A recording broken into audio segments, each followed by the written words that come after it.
اور اس کو جو ہے اس کے اعضاء کو نکال کر اور اس کے بعد اس کو مختلف کیمیکلز لگا کر اور اس کو پٹیوں سے جو ہے وہ لپیٹ دیا جاتا تھا اور بعد میں ان کو تابوت کے اندر رکھ دیا جاتا تھا.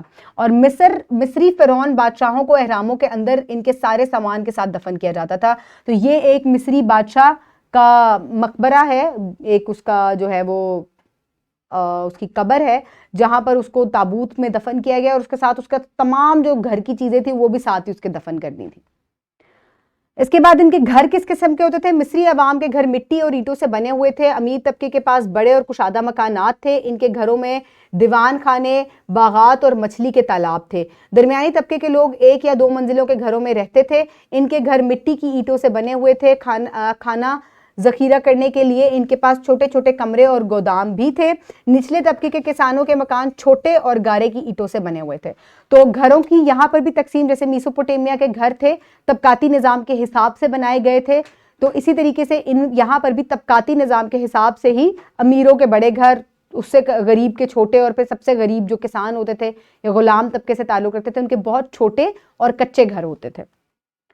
اس کے علاوہ قدیم مصری لوگ جو ہیں وہ تحریری قلم بند کرنے کے لیے علامتی زبان کا استعمال کرتے تھے جس کو ہائیروگلیفکس بھی کہا جاتا ہے, اور یہ ان کی زبان کے کچھ ہندسے ہیں. اس طریقے سے یہ زبان جو ہے اس کا آغاز ہوا تھا. تحریر کرنے کے لیے یہ ہائیروگلیفکس کی زبان کو استعمال کرتے تھے, جس طریقے سے میسوپوٹیمیا کی تہذیب میں کیونیا فارم کو لکھنے کے لیے استعمال کیا جاتا تھا. تو لباس یہ کس قسم کا پہنتے تھے؟ تو مصری تہذیب کے لوگ اپنی صفائی ستھرائی کے حوالے سے بہت محتاط تھے. کسانوں کے ذریعے اگایا گیا ہوا پٹسن کپڑے بنانے میں استعمال ہوتا تھا. مرد یعنی کہ فلیکس کہا جاتا ہے پٹسن کو, اور اسی سے یہ کپڑا بناتے تھے. مرد چھوٹی یا لمبی قمیض پہنتے تھے. لمبی قمیض زیادہ تر امیر طبقے میں پہنی جاتی تھی. وہ زیورات بھی پہنتے تھے. خواتین لمبے گاؤن پہنتی تھی. امیر خواتین بناؤ سنگھار, بالیاں, کڑے اور ہار کے ساتھ ساتھ اپنے آپ کو مزین کرتی تھیں. اور کیونکہ یہ بھی دریا کے گرد آباد تھے اور پہلے لوگوں میں کا جو کام ہوتا تھا زیادہ تر وہ زراعت ہوتا تھا, تو مصری تہذیب کے بیشتر افراد کاشتکاری سے منسلک تھے. انہوں نے جو گندم اور سبزیاں جیسے کہ پیاز, لہسن, پھلیاں, دالیں, مٹر, مولی, گوبھی, کھیرے اور پالک کاشت کی. یہاں کھجور, انجیر, انار, خربوزے اور انگور جیسے پھل بھی موجود تھے. اس کے علاوہ تجارت بھی کرتے تھے یہ لوگ. مصر کے لوگ زمینی اور سمندری دونوں راستوں سے تجارت کرتے تھے. ان کے میسوپوٹیمیا اور وادی سندھ کی تہذیب کے ساتھ تجارتی تعلقات تھے. وہ دیوار کی لکڑی, آبنوس, تانبے, لوہے, ہاتھی دانت اور لاپیس زوالی, ایک خوبصورت نیلے رنگ کا یہ قیمتی پتھر ہے, سونے, پائرس, لیلن اور اناج کا کاروبار جو ہے یہ لوگ کرتے تھے. تو یہ تمام چیزیں یہ لوگ جو ہے وہ کاروبار کے ذریعے ایک جگہ سے دوسری جگہ اس کی تجارت کرتے تھے. زمینی طور پہ بھی تجارت ہوتی تھی اور سمندری راستوں کی یا پانی کے راستوں کی بھی تجارت ہوتی تھی. اور ان کی تجارت جو ہے وہ وادی سندھ اور میسوپوٹیمیا دونوں کی تہذیبوں میں یہ دونوں کے ساتھ تجارت کرتے تھے. یہ ہمیں کیسے پتہ چلا؟ کیونکہ کچھ ان کی ایسی چیزیں ہیں جو کہ وادی سندھ سے اور میسوپوٹیمیا کے علاقے سے جو ہیں وہ دریافت کی گئی, جس سے پتہ چلا کہ ان دونوں علاقوں کے درمیان جو ہے وہ تجارتی راستے تھے. مصری تہذیب کا سماجی نظام بیان کریں اور مصری تہذیب میں گھر کیسے بنائے گئے تھے. سماجی نظام بتائیں, ان کا سوشل سسٹم کس طرح کا تھا. طبقاتی نظام تھا. یہاں پر بھی سب سے اوپر بادشاہ ہوتے تھے, ان کے گھر والے ہوتے تھے, پھر اس کے بعد جو ہے وہ اہل رئیس لوگ آ جاتے تھے اور اہم سرکاری لوگ, پھر کاتب آ جاتے تھے, پھر اس کے بعد غلام اور فوجی آ جاتے تھے, سب سے نیچے غلام, کسان وغیرہ جو ہیں وہ موجود ہوتے تھے. اور گھر بھی ان کے اسی طبقاتی نظام کے حساب سے بڑے, چھوٹے اور سب سے چھوٹے جو ہے وہ بنائے گئے تھے. مزید مشق کے لیے آپ یہ ورک شیٹ اسی ویڈیو کے ڈسکرپشن باکس سے ڈاؤن لوڈ کر سکتے ہیں یا پرنٹ فارم میں اپنی ٹیچر سے بھی حاصل کر سکتے ہیں. آپ نے ممی کیا ہے یہ بتانا ہے. مصری مذہب کا میسوپوٹیمیا کی مذہب سے آپ نے موازنہ کرنا ہے. بہت آسان ہے, دونوں ہی مختلف دیوی اور دیوتاؤں پر اعتقاد تھا ان لوگوں کا. مصری تہذیب میں تجارت کیسے کی جاتی تھی؟ پانی اور سمندری راستے دونوں سے, پانی اور زمینی راستے سے کی جاتی تھی. اور مصری تہذیب کا ہاؤسنگ سسٹم یا گھر بنانے کا طریقہ کیسا تھا؟ آپ اس کے اوپر بھی ایک تفصیلی نوٹ اپنی کتاب کی مدد سے لکھ سکتے ہیں. ویڈیو کو پاز کریں اور جلدی سے یہ ورک شیٹ مکمل کریں.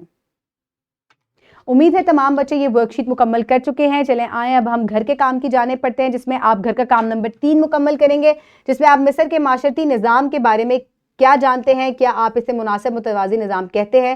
دونوں صورتوں کو دلائل کی مدد سے واضح کریں گے آپ. تو قدیم مصر کے معاشرے کو سختی سے ایک درجہ بندی میں تقسیم کیا گیا تھا, جس میں بادشاہ تھے, پھر اس کے بعد جو ہے وزیر وغیرہ آتے تھے. تو یہاں پر طبقاتی نظام جو ہے وہ بہت زیادہ سخت تھا اور لوگوں کو مختلف طبقوں میں جو ہے وہ ڈیوائیڈ کیا گیا تھا، اور میں اس کو جائز نظام نہیں سمجھتی، کیونکہ یہ آپ نے اپنا اس کے اوپر جو ہے وہ بتانا ہے کہ آپ کا کیا خیال ہے. تو میرے خیال میں یہ جائز نظام نہیں ہے، طبقاتی نظام نہیں ہونا چاہیے، کیونکہ تمام لوگ جو ہیں وہ اللہ کی نظر میں برابر ہیں. بہتر وہ ہے جو طبقہ تقویٰ جس کے اندر سب سے زیادہ ہے. تو کیونکہ اگر طبقاتی نظام بہت سخت ہوتا ہے تو اس کی وجہ سے بغاوت جو ہے وہ لوگوں میں جنم لیتی ہے. اس کے علاوہ گھر کا کام نمبر 4 آپ کریں گے کہ مصر کی تہذیب کے مذہب اور معاشرتی نظام کا میسوپوٹیمیا سے جو ہے وہ آپ نے موازنہ کرنا ہے. تو دونوں ہی مذہب جو ہے معاشرے ان کے ایک جیسے تھے، مختلف دیوی اور دیوتاؤں پہ جو ہے یہ یقین کرتے تھے، اور اس کے بعد میں آنے والی زندگی کے عقائد بھی رکھتے تھے. بس مصری تہذیب میں یہ تھا کہ یہاں پر جو ہے وہ ممی بھی بنا دی جاتی تھی لوگوں کی، اور اوپری درجے کا حصہ تھا. مصر اور میسوپوٹیمیا کے درمیان سماجی مماثلتیں بھی شامل ہیں. ایک سخت سماجی ڈھانچہ، غلام پر انحصار، اور ایک مستند مذہبی ڈھانچہ جو ہے ان کے اندر موجود تھا.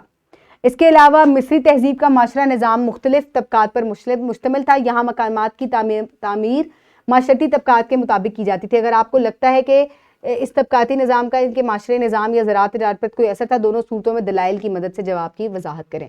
تو کیونکہ مصری معاشرہ جو ہے یہ بھی طبقاتی نظام کے اوپر جو ہے وہ رائج تھا، تو آپ کو کیا لگتا ہے کہ اس کا ان کے معاشرے کے اوپر کیا فرق پڑا؟ تو کیونکہ یہاں پر بہت سارے لوگ جو تھے وہ کسان نچلے طبقے میں آتے تھے، مختلف معمار جو ہے وہ آتے تھے نچلے طبقے میں، تو اس وجہ سے یہ لوگوں کو کنٹرول کرتے تھے، اور اس وجہ سے انہوں نے ایک ٹائم پر ترقی کی، لیکن بہت زیادہ سٹرکٹ طبقاتی نظام کی وجہ سے بھی ان کا کچھ زوال ہوا. لیکن شروع میں لوگوں کو کنٹرول کرنے کے لیے اور اپنی شہروں کی آباد کاریوں کے لیے انہوں نے جو طبقاتی نظام بنایا تھا اس سے ان کو بہت زیادہ فائدہ بھی ہوا تھا. آج ہم نے مصری تہذیب کے بارے میں پڑھا جو کہ دریائے نیل کے کنارے آباد تھی، اور مصر کا معاشرہ جو ہے وہ مختلف طبقات پر مبنی تھا. اس کے علاوہ مصری لوگ مختلف خداؤں کو مانتے تھے اور ان کے مجسموں کی پوجا کرتے تھے، جن کے جسم آدھے انسان اور آدھے جانور کے ہوتے تھے.